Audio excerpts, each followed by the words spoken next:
Who's your money on in this race now? I think Skøll have probably got the form coming in here. They had a tough race yesterday.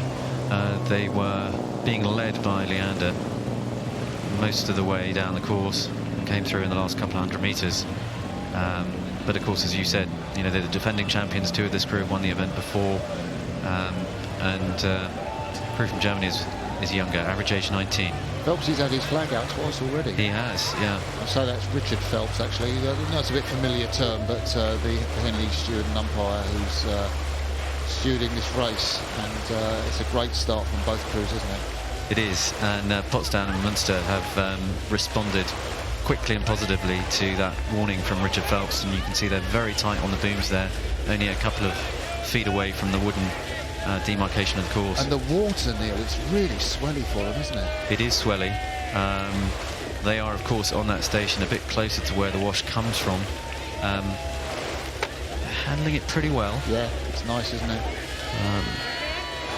So the average age of this crew is really just about 18 and a half, maybe just low 19s, and the average age of the crew they're racing is around about 23, 24 years of age. So certainly in terms of experience, the Dutchman on the far side of the course should shade it over these Germans. But the Germans are still in contact, still well in contention. Something nice about watching Dutch quads, I really like it. There's that fantastic Dutch crew we saw win the European Championships. And there's something about the synchronicity and the fluidity around the finish. I think you said it, fluidity around the back turn. You can see the crew from Skøll and Orca on the right of your picture with the red top, and the youngsters from Potsdam and Münster on the left of your picture with the star on the back. And just to talk about that Dutch quad in the Europeans, I mean, they were sensational. They came down the track 5:35.75, not in fast conditions, 2 or 3 seconds outside the world's best time. And they were 4.5 seconds ahead of the world champions from Italy. And they, you know, if you want to look at textbook rowing or sculling or anything, that crew is one to watch. And it does seem the Dutch are able to get these quads rowing fluidly, not too much aggressivity on the front end, beautiful release of the boat at the back end, and just allow it to run on and do its job.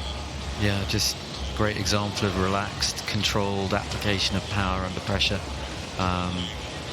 That relaxation allows them to be fluid around the back turns, no tension in the shoulders. Fluidity, of course, that around the back turn is incredibly important, because that's the point at which the boat is moving fastest, just off the release of the blade. Relaxed and fluid allows the boat to run. Yeah, not a lot of people know, actually, and it was something that was just news to me. I mean, I know I've rowed a long time, but the boat increases in speed as you're coming up the slide, just until you almost put the blades in, and therefore you've really got to allow it to keep that speed increase. So, yeah. Semi-final of the Prince of Wales Challenge Cup, and we see the crew from Skøll and Orca on the right of your picture with the red and tops and yellow tops. Camera zooming in on them. Their opponents, the youngsters from Potsdam and Münster. There we see Merlin Schmidt, the 18-year-old, in the bow of that quad with the beard. You're going to say something, Neil? I'll just... Yeah, well, he's the one with the stroke coach. In that boat, you can see blue little race computer on the rigger in front of him, and there's one for the stroke man as well. Do you think that's because Merlin Schmidt is making the calls in the boat, Neil? I suspect so. Quite often we see in coxless boats the oarsman or woman at bow will make the call, because of course they project their voice down the boat and it can be heard by everyone else. They've also got the best view of the opposition from that particular perspective, so he's probably making the calls. And, you know, they'll need to have a decent view of the opposition, because the Germans have not been overwhelmed in the second part of the course. There we see A.A.S.R, gold medalist in the junior men's double scull last year with Paul Kruger, beat Greece and Czechoslovakia in that race at Richice last year.